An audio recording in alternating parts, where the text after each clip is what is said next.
Hi friends, இன்றைக்கி ஒரு இன்ட்ரெஸ்டிங்கான வீடியோ பார்க்கலாம்.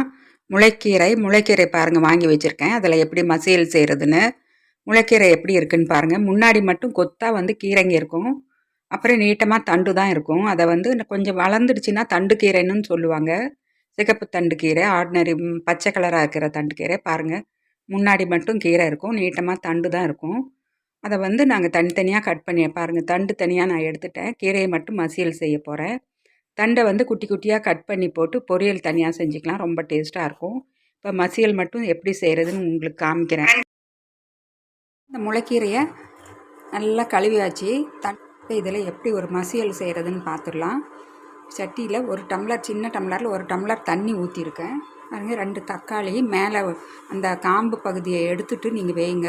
அப்புறம் பச்சை மிளகா ஒன்று காரத்துக்கு நீங்கள் உங்களுக்கு தகுந்த மாதிரி எவ்வளோ காரம் வேணுமோ அவ்வளோ போட்டுக்கலாம். இப்போ இந்த தக்காளியை, நாட்டு தக்காளி நல்லா இது மாதிரி தண்ணியில் பிசைஞ்சு விட்டுக்கலாம். பச்சை மிளகாவும் போட்டாச்சு. இந்த கீரையை போட்டுக்கலாம். இதில் நிறைய மருத்துவ குணங்கள் இருக்குங்க முளைக்கீரையில். இது வந்து ஹார்ட்டுக்கு ரொம்ப நல்லது. கான்ஸ்டிபேஷன் பிரச்சனை இருக்கிறவங்களுக்கு அடிக்கடி சாப்பிட்டுட்டு வந்தீங்கன்னா அதுவும் நல்லாயிடும். இது வந்து கண்ணுக்கு ரொம்ப குளிர்ச்சியை கொடுக்கும், பித்தத்தை போக்கிடும்.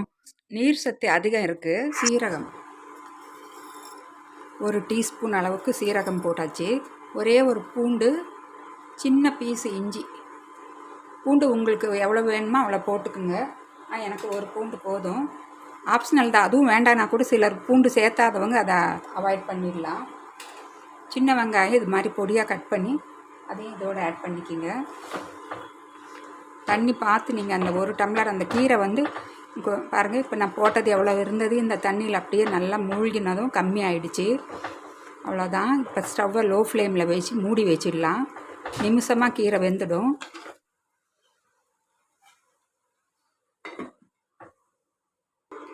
இப்போ 1 நிமிஷம் ஆயிடுச்சு. ஓப்பன் பண்ணி பார்த்துடலாம். இந்த வேர்த்து வர்ற தண்ணியெல்லாம் அந்த கீரையிலேயே விட்டுடுங்க நீங்கள். பாருங்கள், இப்போ நான் வந்து கொஞ்சமாக மிளகு பவுடர் ஆட் பண்ணிக்க போகிறேன். கீரையில் வந்து எப்பவுமே மிளகு கொஞ்சம் போட்டு செஞ்சிங்கன்னா டேஸ்ட்டு செம்ம டேஸ்ட்டாக இருக்கும். ஒரு அரை டீஸ்பூன் அளவுக்கு போட்டுக்கலாம். இப்போ நான் உப்பு ஆட் பண்ணிக்க போகிறேன். பாருங்கள், தேவையான அளவு உப்பு. இப்போ நீங்கள் ஒரே ஒரு தண்டை மட்டும் எடுத்து நீங்கள் மசித்து பார்த்தீங்கன்னா கீரை நல்லா வெந்திருக்கிறது தெரியும். பாருங்கள், நல்லா ஸ்மாஷ் ஆகுது. அவ்வளோதான். இப்போ இதை வந்து நாங்கள் மத்து வச்சு நல்லா கடைஞ்சிக்கலாம். இப்போ இந்த ஸ்டேஜில் நான் கொஞ்சம் வந்து பெருங்காய பவுடர் ஆட் பண்ணிக்கிறேன்.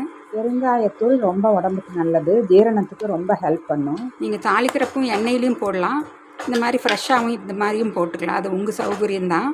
மத்து இல்லாதவங்க ஸ்மாஷர் இருந்தால் ஸ்மாஷரில் கூட நீங்கள் கடைஞ்சிக்கலாம். மிக்சியில் போடாதீங்க. மிக்சியில் போட்டிங்கன்னா அது வேறு மாதிரி ஆகிடும் டேஸ்ட்டு. பாருங்கள், பச்சை கலர் மாறாமல் வந்திருக்கு. இது மாதிரி தான் கீரை மசியல் செய்யணும். பாருங்கள், இந்த அளவுக்கு மசிச்சாச்சு. இப்போ இது வந்து இப்போ நான் இந்த ஸ்டேஜில் கொஞ்சம் அரிசி மாவு போடுவேன். ஒரு அரை டீஸ்பூன் அளவுக்கு அரிசி மாவு போட்டுட்டிங்கன்னா இது மாதிரி நீர்த்த மாதிரி இல்லாமல் எல்லாம் ஒன்றா சேர்ந்த மாதிரி வரும். கீரை போடுறப்ப ஒரு பின் சுகர் போட்டால் இது மாதிரி பச்சை கலர் மாறாமல் வரும். வீடியோ எடுக்க தவறிட்டேன்.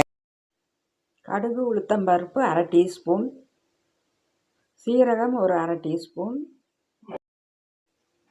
வெங்காய வடகம் தாளிப்பு வடகம் அரை டீஸ்பூன். பொடியாக கட் பண்ண வெங்காயம் கொஞ்சம் போட்டுக்கோங்க. அது வந்து தாளித்து போடுறப்ப நாங்கள் சாப்பிட்றப்ப நல்லா கிரிஞ்சியாக கிடைக்கும் டேஸ்ட்டு. இப்போ நல்லா தாளித்து நல்லா இந்த ப்ரௌன் கலர் ஆகிற வரைக்கும் வதக்கியாச்சு. அதை எடுத்து கீரை மசியலில் போட்டு நல்லா கலந்து விட்டுக்கலாம்.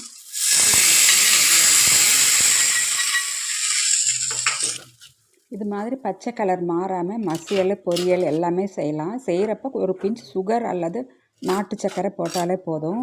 இதை நீங்கள் சுடுசாதத்தில் நெய் போட்டு சாப்பிட்டு பாருங்கள், அவ்வளோ டேஸ்ட்டாக இருக்கும். இந்த வீடியோ பிடிச்சிருந்தால் லைக் பண்ணி ஷேர் பண்ணுங்கள், கமெண்ட்ஸ் பண்ணுங்கள், மறக்காமல் சப்ஸ்கிரைப் பண்ணுங்கள். பாய்.